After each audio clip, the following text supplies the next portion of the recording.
Hi, I'm Daisy. At 3 a.m., I lay on the living room floor, my leg broken, blood dripping from my mouth, begging my mother to stop him.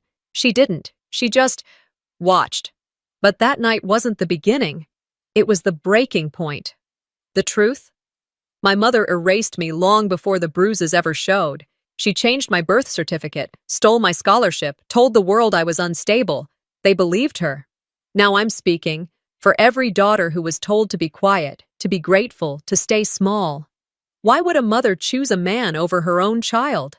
Why would a family rewrite history and leave you out of the story? And how do you rebuild your life when the people who broke you still call it love? Let me tell you what happened. I woke up to the sharp taste of blood in my mouth and the sound of my own breathing. Shallow, panicked, uneven. My cheek was pressed against the hardwood floor of the living room, cold and sticky beneath me.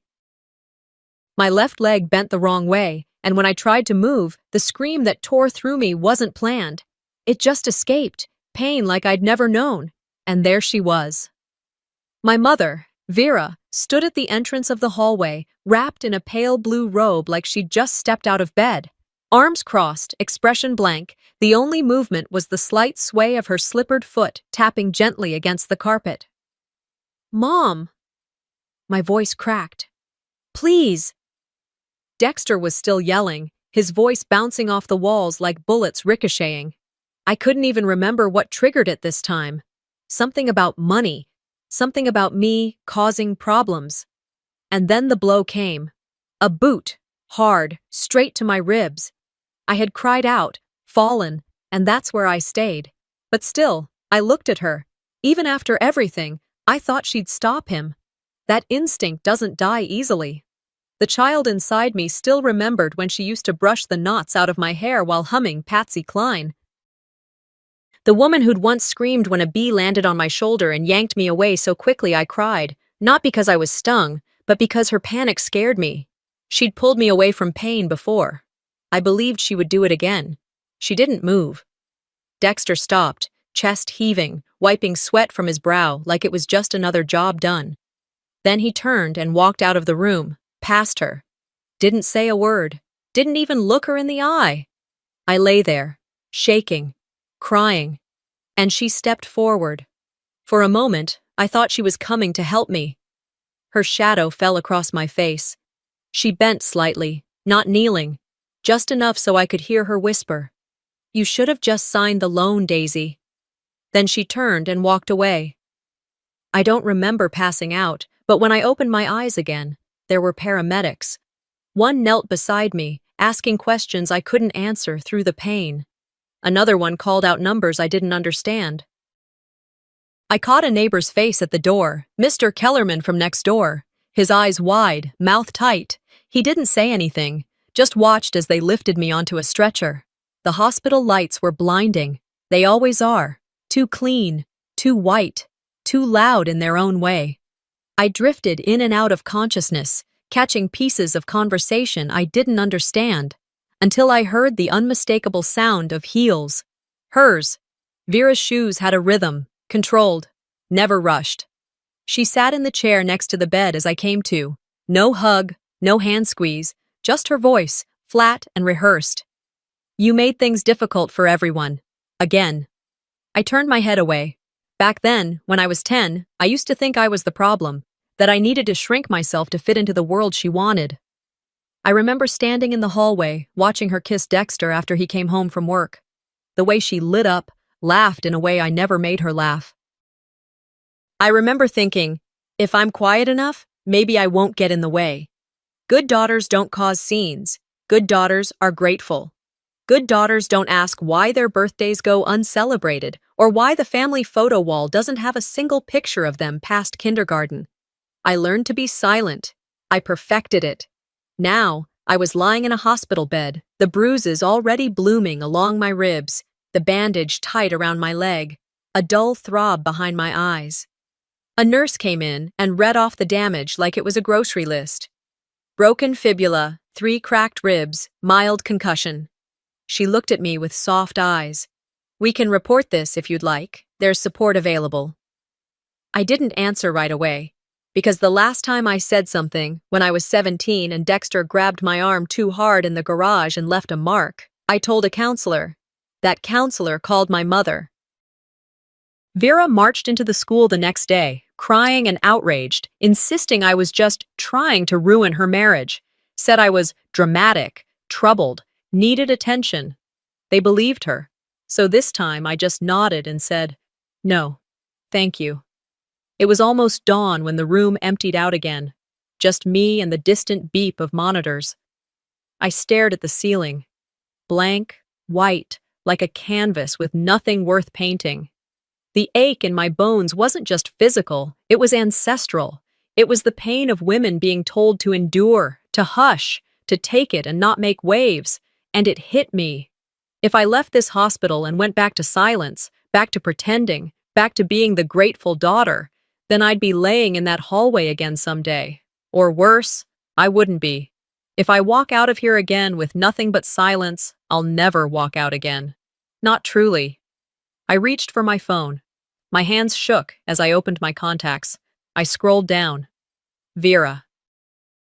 I hovered over the name for just a second, then I hit delete, and it felt like freedom. I sat at the kitchen table, the same one I'd bought secondhand from a moving sale the year I got promoted. It was a little wobbly on one leg, but I'd always liked the imperfection. That morning, the sunlight poured in through the blinds just enough to catch the dust motes in the air, swirling like snowflakes I'd never get to hold. My right leg rested on a chair, wrapped in a thick white cast. The Velcro strap had started irritating my skin, but I hadn't bothered to adjust it. A half-open cereal box sat in front of me. I tried tearing the flap with one hand. It ripped unevenly, the bag inside spilling a few pieces onto the counter. They bounced and rolled to the floor, unbothered. I stared at them for a while. I knew I wouldn't be able to bend down to pick them up. The silence in the apartment was heavy, broken only by the tick-tick of the wall clock I'd hung 2 years ago in a fit of optimism, thinking a few decorative changes would make this place feel more like a home. But a clock doesn't change the atmosphere, not when the people who raised you never taught you what home really means. I pulled my phone closer and scrolled through the gallery. For some reason, I paused on an old photo I hadn't looked at in years. A family vacation in Florida, Disney World. I was about 14. In the corner of the image, you could see me, barely. Cut off by Vera's arm as she wrapped it around Dexter and Nico, beaming, like I was someone else's child who wandered into the frame. She never even asked me to smile. My mind drifted further back to the year I turned 16. I had just applied for a full academic scholarship. It was one of the rare moments I felt hopeful. I needed my birth certificate to finish the application. I remember walking into the kitchen and asking her for it. She handed it to me without looking up from her coffee. That's when I saw it. Father, Dexter K. Maddox. I froze. My real father, James Harrison, died when I was 5. A car accident, quick and brutal. I didn't remember much about him, but I remembered enough to know he wasn't Dexter. I looked up at Vera, confusion twisting in my chest. "This isn't right," I said, holding up the form. "I had to update it," she replied flatly, still sipping her drink. "For school records, don't be dramatic. Don't be dramatic." That was her catchphrase. The duct tape she slapped over any emotion she didn't want to deal with. Weeks later, I waited anxiously for a letter from the scholarship board. I checked the mail daily, each time hoping today would be the day. But nothing ever came. Finally, I asked my guidance counselor if they had heard anything. "You didn't get it?" she asked, brows furrowing. "They sent a notice weeks ago." I felt my stomach drop. She pulled up the record. It had been awarded. The letter sent. When I got home, I tore through the house. Something inside me knew. I went into Vera's sewing room, the one space she said was off limits. I opened the second drawer of her desk and found it, tucked under a pile of fabric scraps and receipts. A white envelope. My name written in clean print.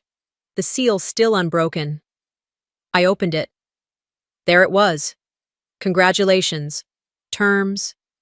Deadlines. And now, too late. I remember walking into the living room, holding the letter. Vera was folding laundry. "Why?" I asked, voice shaking. Why would you hide this? She didn't even look up. You couldn't handle college, she said casually. I saved you from disappointment. I stood there in shock. No anger. Just the cold realization that this wasn't a mistake. This wasn't forgetfulness. She had never planned for me to go anywhere, not physically, not emotionally, not anywhere beyond the walls she controlled. I sat in the armchair for a long time after she left the room. Everything around me suddenly felt unfamiliar, like a movie set I had wandered onto by accident. And now, years later, sitting in my apartment with a cast on my leg and bruises still darkening along my ribs, that same feeling returned, the ache that told me I had been kept small on purpose. I pulled out my notebook, not a diary. Diaries were for people waiting to be heard. This was a dossier. I started listing everything: the birth certificate, the scholarship letter, the phrases she used to cut me down. I didn't censor. I didn't explain away.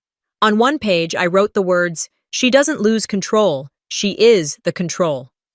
As I flipped through pages, my eyes caught on a birthday memory. One of the last ones she acknowledged, sort of. I had baked my own cake, boxed mix, uneven frosting, but I was proud. I left it on the counter to cool, planning to surprise myself later with candles and a wish I didn't believe in. That evening, Vera hosted a small gathering for Nico's test results. She took the cake, added "Congrats, Nico" in gel icing, and set it in the center of the table. People clapped, took pictures. I stood by the fridge, pretending I wasn't supposed to be celebrated that day. She'd erased me so thoroughly, she didn't even notice the date. I closed the notebook, tightening the Velcro strap on my cast. The pain flared, but I welcomed it. I whispered, "You erased my name once. I'm going to make sure everyone remembers it now." Then I stood, not just on one leg, but on the bones of truth finally pieced together. It took me longer than usual to get dressed that morning. I wasn't rushing to go anywhere. I just wanted to feel like myself again. Or maybe figure out who that even was now. My cast made every step slow, deliberate. Every shirt I pulled over my head caught the edge of a bruise. Every movement reminded me I was still healing, inside and out. I made a cup of coffee, then stood by the window as it brewed, watching the street below. Quiet, overcast. Akron was never really loud, but on days like this, it felt like the whole neighborhood was holding its breath. While the coffee cooled, I picked up my phone and opened Facebook, mostly out of habit. I hadn't posted anything since the hospital. I didn't want pity. But my thumb hovered over the red notification bubble. One tag, a picture. I opened it. There she was. Vera, standing between Dexter and Nico. All three of them smiling, holding up slices of cake. "Celebrating our boy's big win," the caption read, followed by clapping hands and hearts from her church friends. The cake, my cake, same frosting design, same blue and white piping I always used. I stared at the background, the kitchen wall, the vase on the table. That was my cake plate. I had made that cake the night before my last birthday, alone in my apartment because I knew no one else would.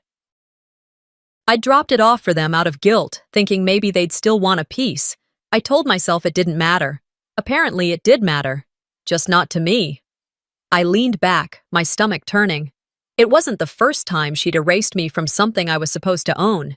Years ago, I had spent the whole afternoon baking my own birthday cake. Box mix, dollar store candles, and frosting from a tub. It was crooked, and the color came out more gray than white, but I was proud of it. That night, Vera had guests over, family friends, some people from Dexter's job. She took the cake I'd left on the counter and added letters on top with red gel icing. "Congrats, Nico!" I stood there watching her slide it onto the dining table like it had always belonged to him. "We're celebrating his SAT results," she said. "Such a proud moment for our family." No one said a word about my birthday, not even in passing. I remember holding the lighter in my hand, thinking maybe I'd go light the candle on a slice for myself later. I never did. By midday, I was back at the kitchen table.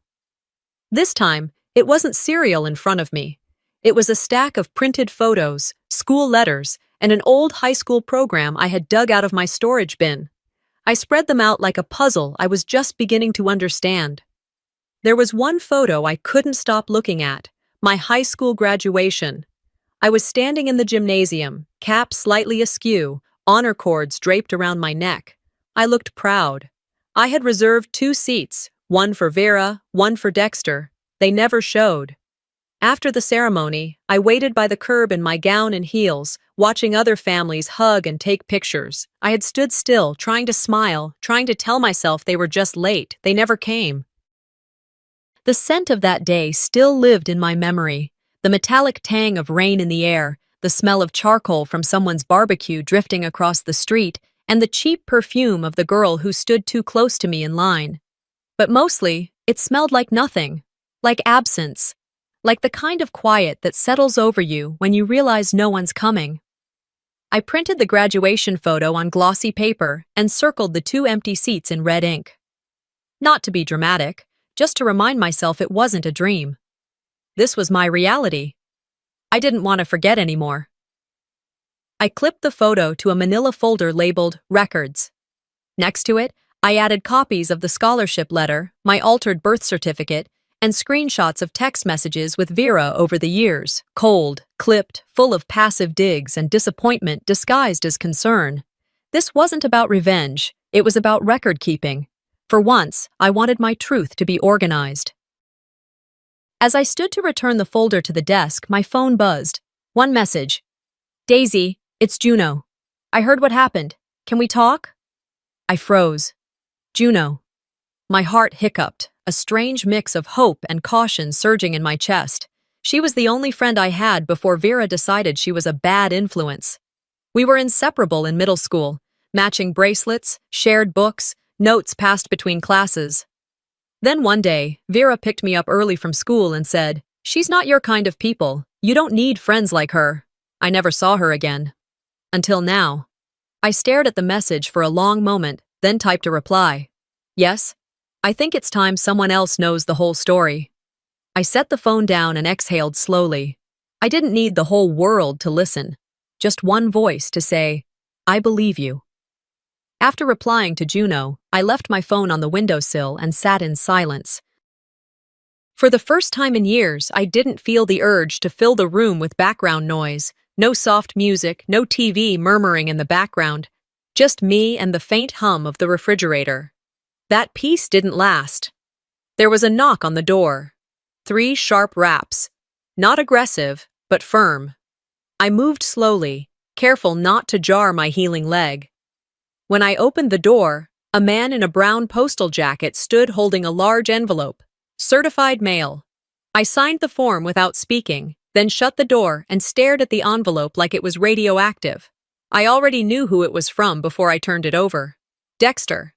The return address wasn't even theirs. It was a P.O. box tied to his work, probably to avoid anything being traced to their home. Typical. I walked to the kitchen, ripped the envelope open, and pulled out the documents. A mortgage contract, a signature page highlighted in yellow, and a post-it note attached that read, "Let's put this behind us. Just need your signature to close." I didn't laugh. I didn't cry. I lit a match, held it to the corner of the page, and dropped the burning pile into the sink. The paper curled and blackened, the ink warping before it vanished in a wisp of smoke.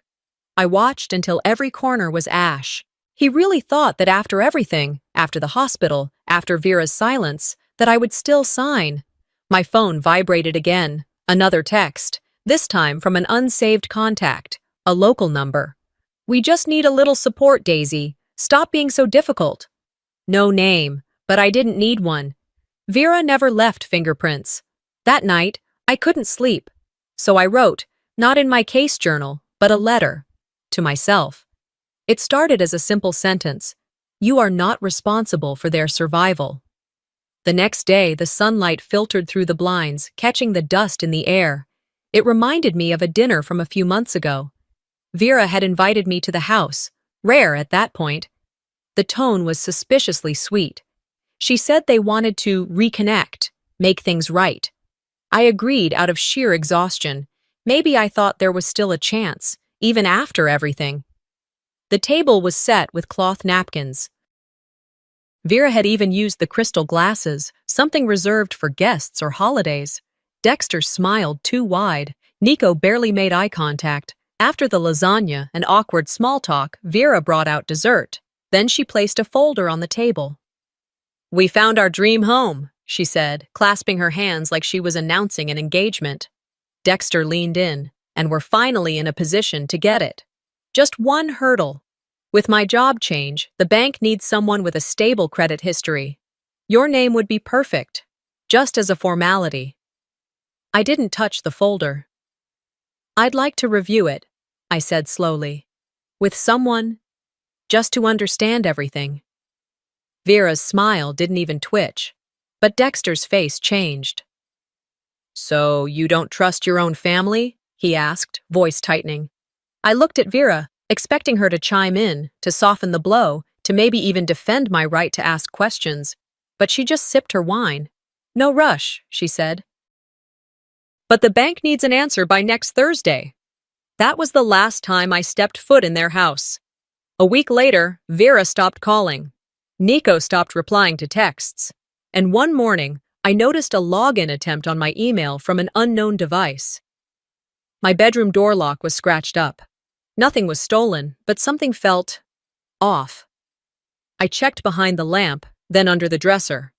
That's when I found it. A tiny black pinhole camera taped beneath the shelf facing my bed. It had a green, blinking light, no longer transmitting. I froze.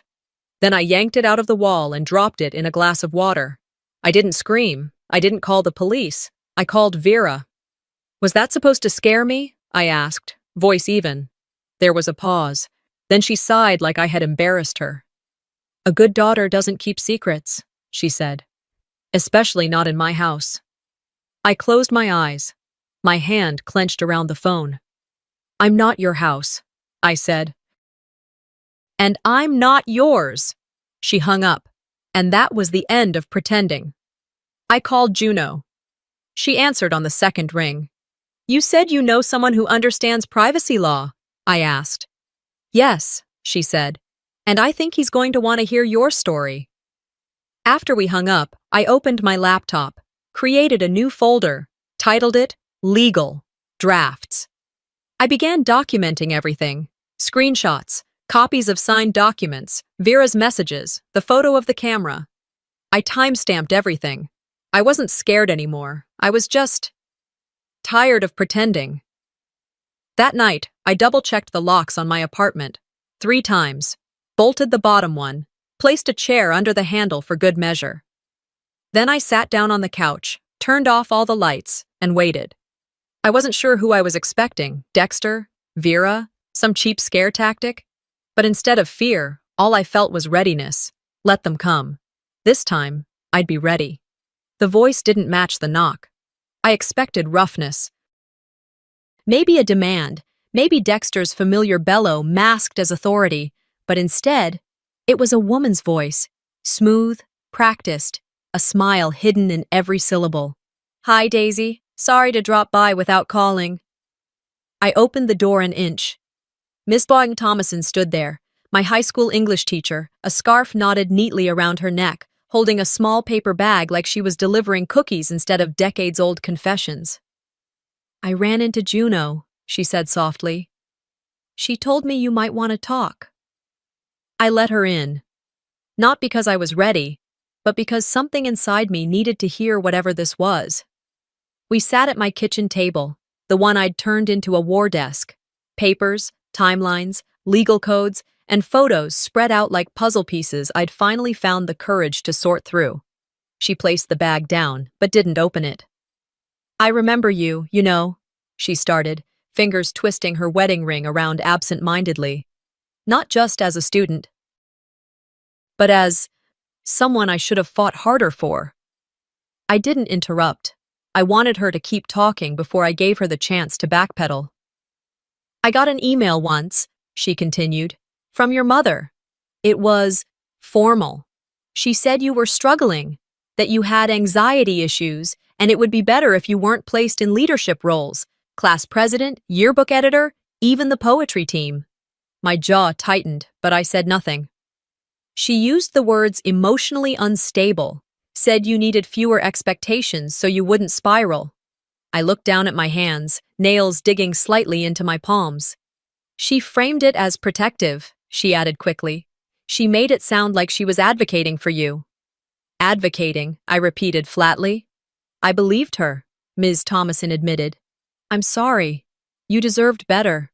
I nodded. It wasn't forgiveness, but I accepted the truth, and at least she came here to say it out loud.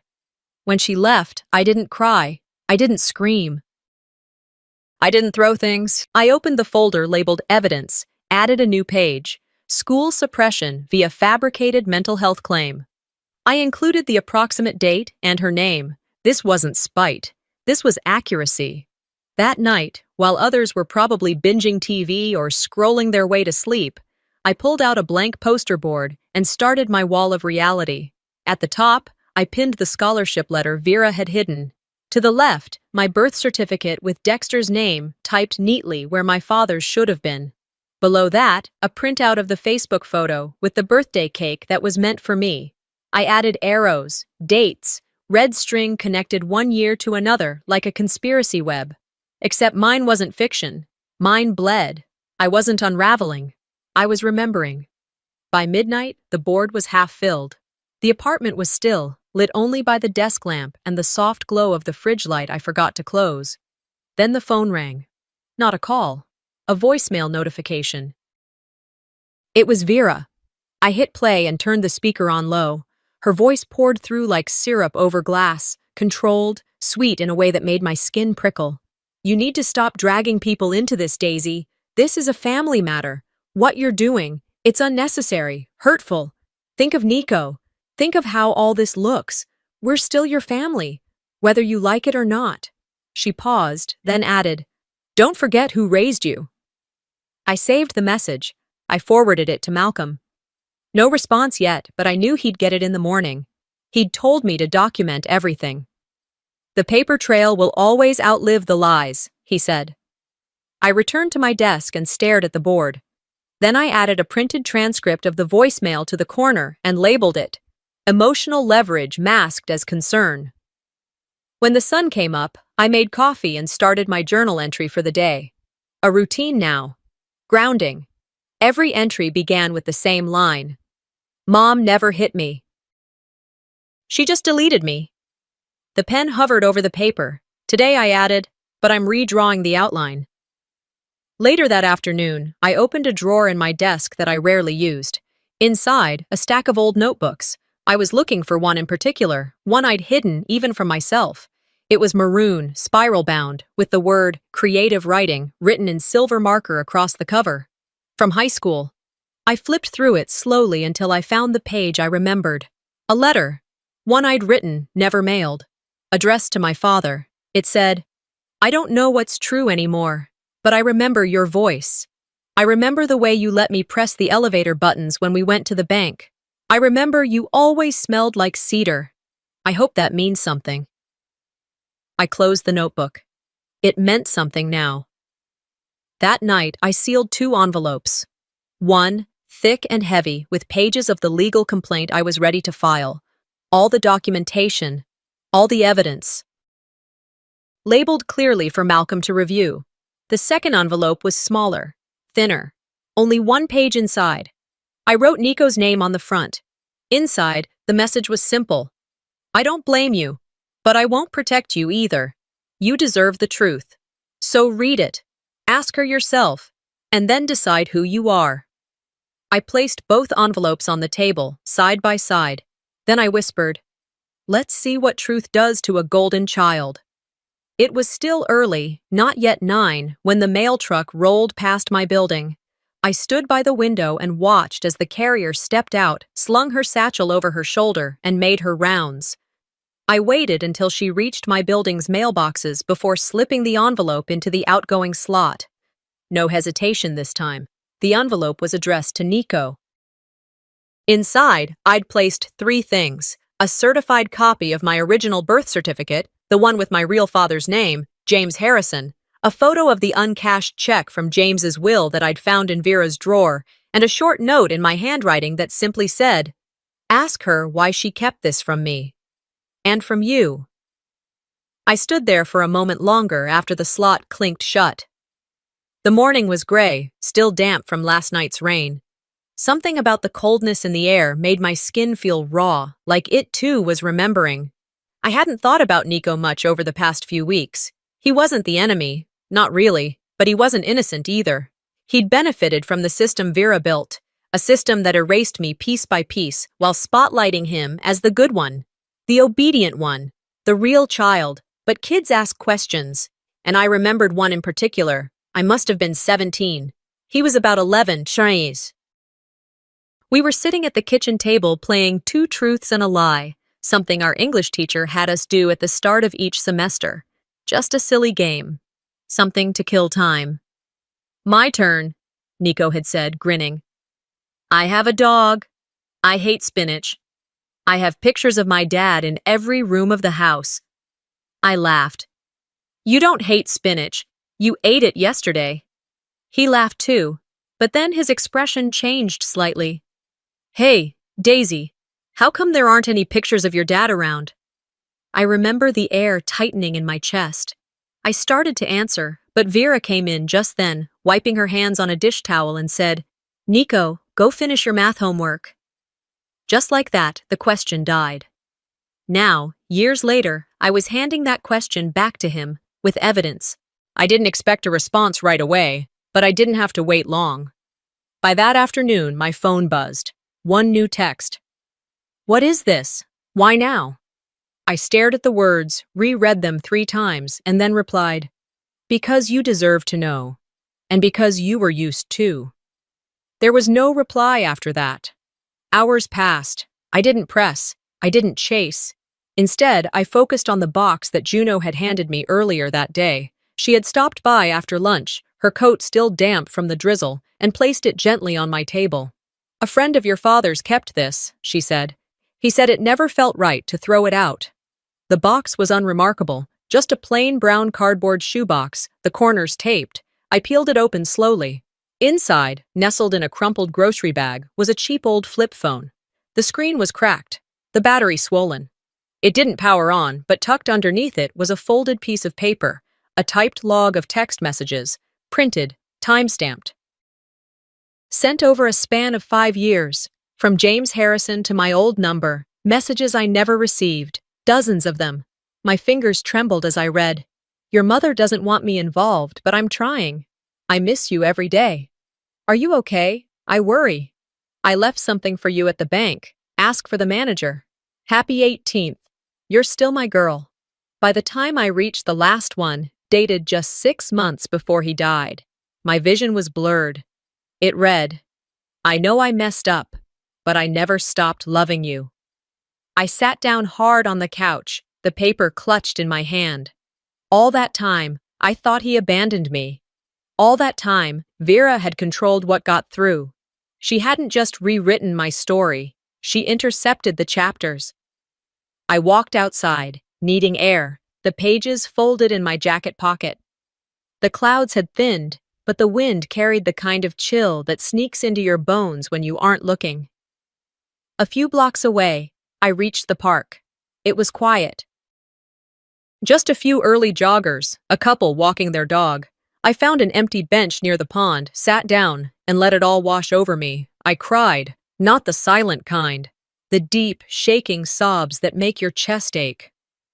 I let my head fall into my hands. I didn't care who saw. She took everything. But as I sat there, wiping my face with the sleeve of my coat, I realized something. She didn't own what was left. What I still had. My voice, my truth, my memory. Those were mine. I would not give them up again. The wind picked up. I straightened my back and stared out across the water. By the time I returned home, it was nearly dusk. The streetlights were just starting to flicker on, casting soft golden halos on the sidewalk. I walked inside, set my bag down, and turned on my laptop. The screen glowed. I opened the folder labeled Legal, Drafts, a new document, title, Complaint, Draft 3, cursor blinking at the top. I began typing. Defendant, Vera Maddox. The courthouse didn't look like a battlefield. It looked like any tired building in Akron, slightly chipped brick, fluorescent lights too bright for early mornings, and hallways that smelled faintly of pine-scented cleaner and cold coffee. But that day, it was where I would draw the line. Malcolm was already waiting outside when Juno pulled up beside the curb and helped me out of the car. She didn't say much, just handed me a thermos of tea and gave my shoulder a quick squeeze. Malcolm nodded and walked us in through the glass doors. My hands gripped the evidence binder like a flotation device. The tabs poked out in bright colors, labeled messages, surveillance, suppressed records, medical, and witnesses. I had spent nights organizing it down to the minute. There was no backup plan. This was the plan. At the front desk, the clerk gave me a tired glance. Name? Daisy Marin, I said, steady. She found my paperwork. You're the plaintiff in this case? Yes. My voice didn't shake. Plaintiff, Daisy Marin. There it was, said out loud, written down, permanent. The filing process didn't take long, 20 minutes maybe, but the weight of it would echo for years. The petition for a restraining order against Dexter was straightforward. The injuries, the hospital records, the photographic evidence of the bruises, the neighbor's call to 911. It was airtight. The civil complaint against Vera, though, that was personal. Layered, intentional emotional harm, negligence, interference with educational opportunity, coercive control, psychological manipulation. It was a story most people wouldn't believe unless it came with proof. I had the proof. There was a brief pause when the clerk flipped through the materials, her brows lifting at one point. She didn't comment, just stamped it and handed it back. You'll be notified by mail when the hearing is set. Thank you. On the way out, Malcolm leaned toward me. You sure you're ready for the fallout? I didn't hesitate. She took everything but my name. I'm giving it back to myself. That afternoon, the process server delivered the documents to Vera's house. He'd been warned. She could be hostile, or worse, manipulative. But he reported back that she took them without a word, just opened the door, saw the envelope, and shut it again with trembling hands. The silence lasted 3 days. Then the letter arrived. No return address, just my name, handwritten in the familiar script I'd grown to hate. I opened it at the kitchen table, Juno sitting across from me. She had insisted on being there, just in case. I didn't argue. She poured 2 cups of coffee while I unfolded the paper. It wasn't an apology, not even close. You've always been dramatic, Daisy, it began. Your father said so too, back when we were married. You always saw pain where there was none, conflict where there was harmony. I stopped reading aloud, skimming instead, each sentence more venomous than the last. You've made a mess of everything, again, dragging strangers into our family, making accusations, spreading lies. You broke this family, congratulations. Juno was silent for a moment, then she said, She really mailed that with her whole chest, huh? I laughed. A bitter sound at first, then almost light. She thinks she's still the main character. I folded the letter and slipped it into the binder under psychological warfare. We didn't talk much after that. Juno stayed a little longer, helped me reorganize a few files. Before she left, she paused at the door. She'll probably try to spin this her way, she warned. I know, I said, but spin doesn't work when people already feel dizzy. And sure enough, the spinning began. 3 days later, I got a message from a woman named Patricia. I didn't recognize the number. But the message read, Hi Daisy, I used to work with your mother. I heard about what's happening. She told people it was just another one of your episodes, but she did the same thing to her sister years ago. Took over her finances, isolated her. You're not crazy. You're just done. I read the message twice, heart thudding, then responded simply, Thank you for telling me. She replied almost immediately, I wish someone had stopped her before. The floodgates opened after that.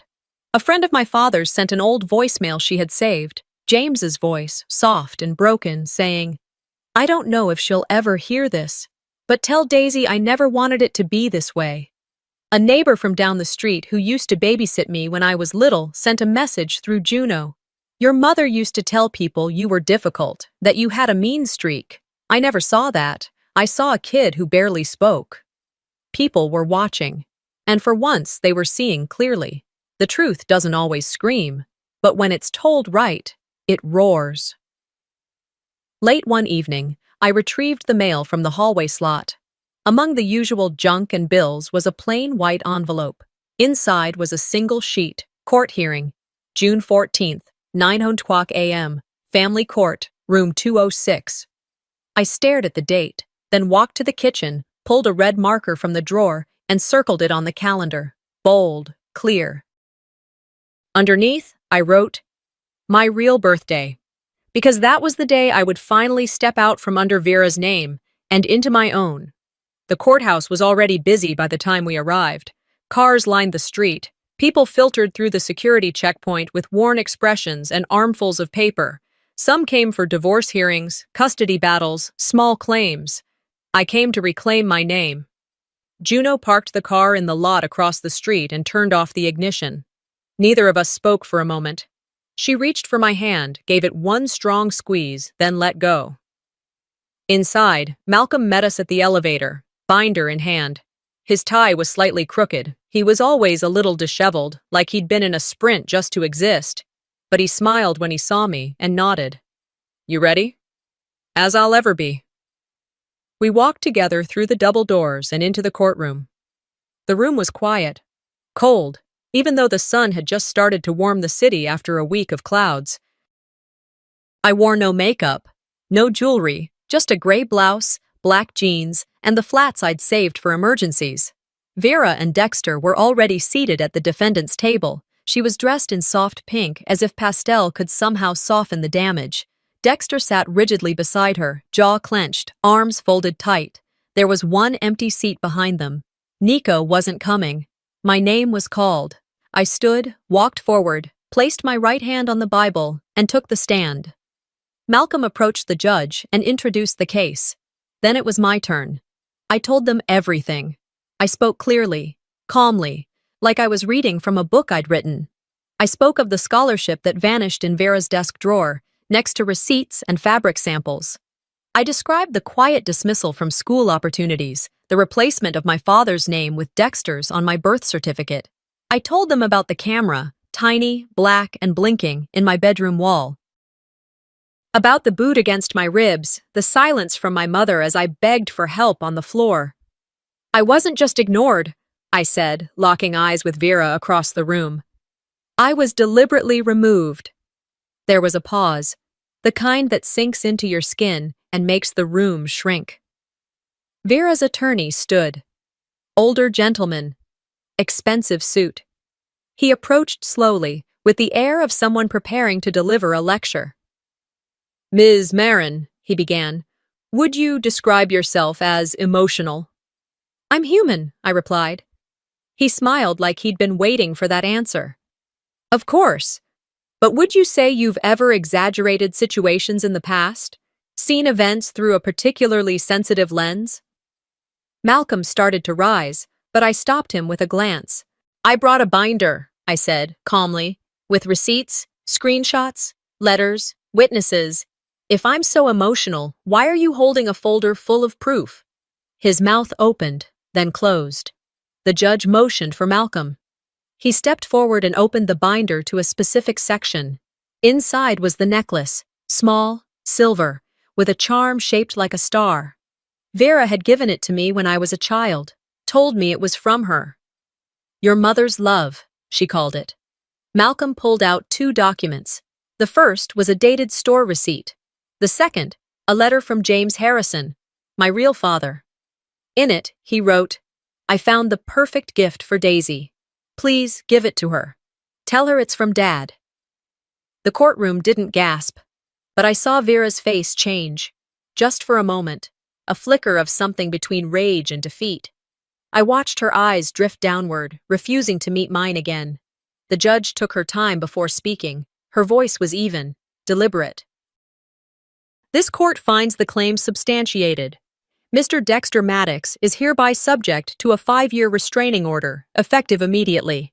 Ms. Vera Maddox will be held liable for emotional damages and compensatory restitution."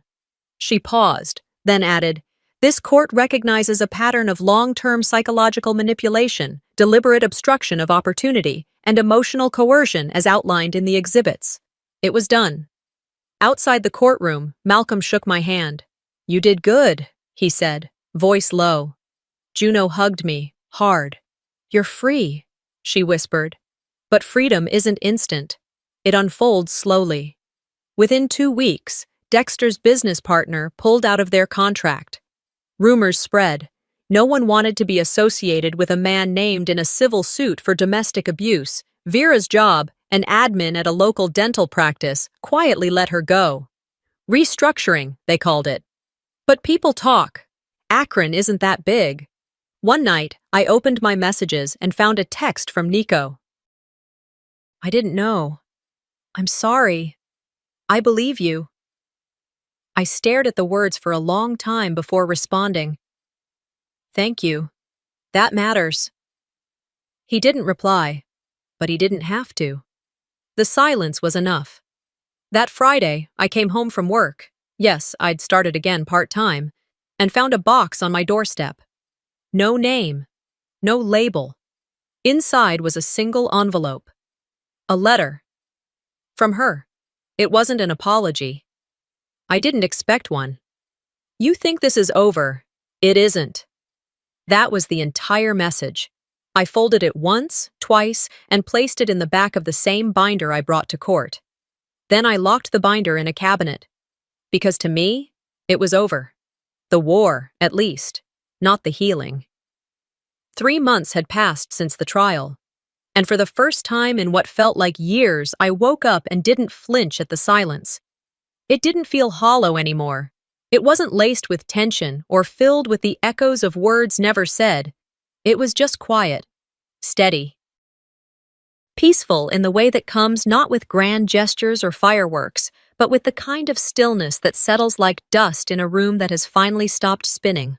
Like a neighbor you didn't notice moving in until one day you realized they'd been there all along, and they weren't leaving.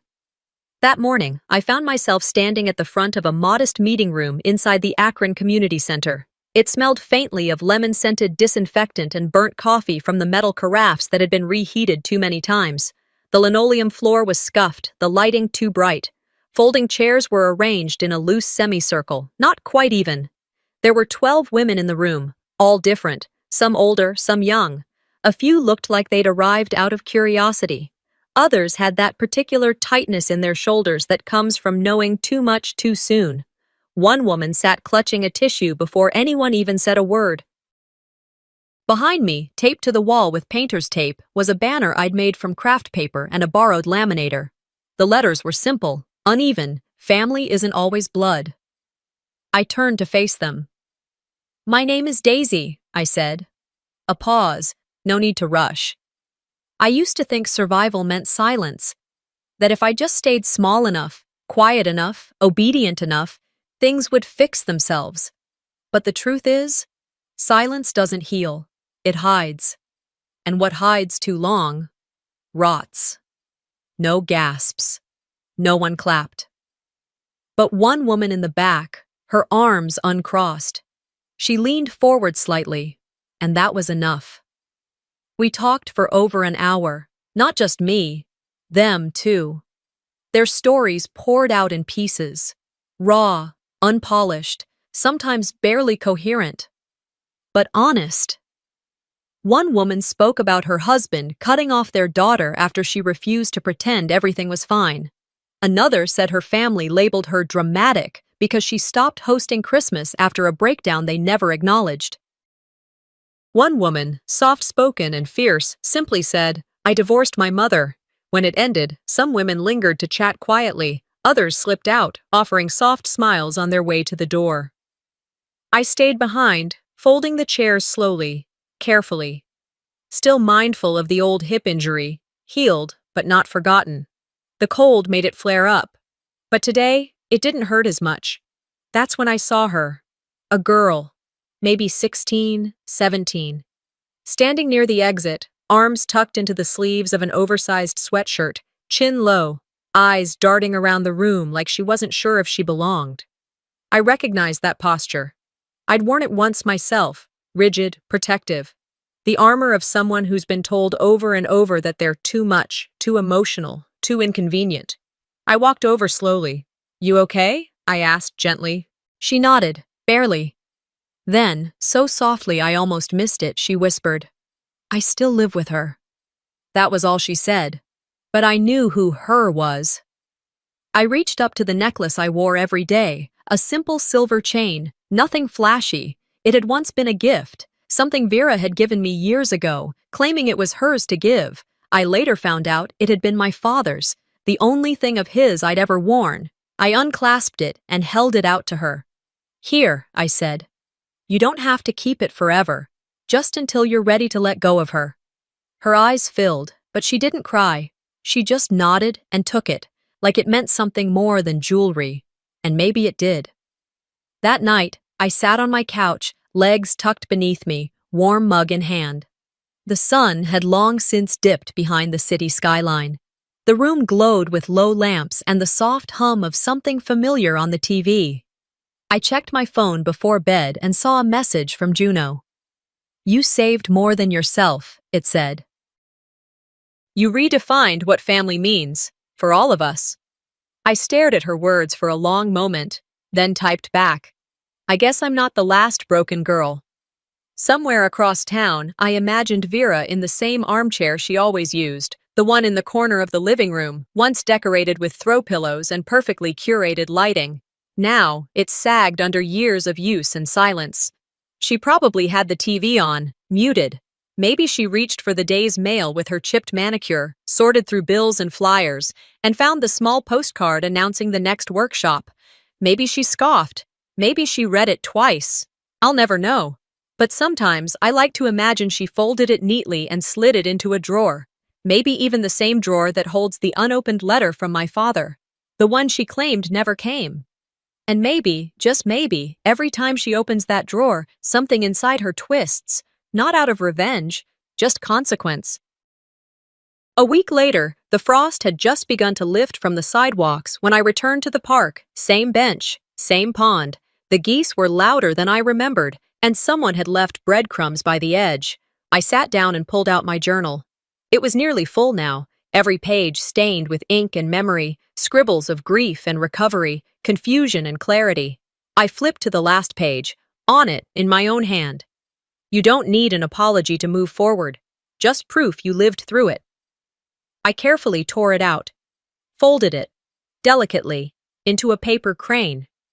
I wasn't great at origami, but I had practiced this one. I held the crane in my palms for a moment, then I let the breeze carry it. It lifted, fluttered, caught the air, spun in a graceful arc before it sailed toward the pond and landed near the water's edge. I stayed there for a while. No audience, no grand catharsis, just breath, just space, just life, inching forward. I closed my eyes for a moment, then spoke aloud. To the trees, to the wind, to whoever was listening. I didn't get the sorry. Another breath. I didn't need the sorry. A pause. I just needed to know I wasn't crazy. And then, a smile, quiet, earned. And now, I know.